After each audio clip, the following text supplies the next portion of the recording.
பிரணவ் மோகன்லால் அந்த ஒரு கேரக்டர் ஒரு இடத்துல வசிக்கிறாரு. அவருக்கு ஒரு கேர்ள் ஃப்ரெண்ட் இருந்திருக்காங்க. அவங்க வந்துட்டு ஒரு டைமில் வந்துட்டு இவங்கள்ட்ட நம்ம கல்யாணம் பண்ணிக்கலாம் அப்படின்னு கேட்டதுக்கப்புறம் அவர் அவாய்ட் பண்ணிட்டு இக்னோர் பண்ண ஆரம்பிச்சிருக்காரு. ஒரு டைமில் அந்த கனி அப்படின்ற அந்த ஒரு கேர்ள் ஃப்ரெண்ட் வந்து இறந்துடுறாங்க. அது வந்துட்டு இவருக்கு மனதளவில் டிஸ்டர்ப் ஆயிடுது. அப்போ அவர் வீட்டுக்கு போகிறாரு.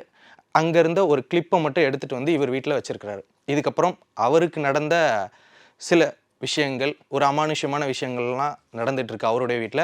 அதுக்கப்புறம் அவர் பழி வாங்குறது யாரு இப்படின்னு கண்டுபிடிக்கிற ஒரு கதை தான் இந்த டிஎஸ் திரைப்படம். இது வழக்கமான ஒரு படம் தான். அதாவது வந்துட்டு ஒரு வழக்கமான ஒரு கதை தான்.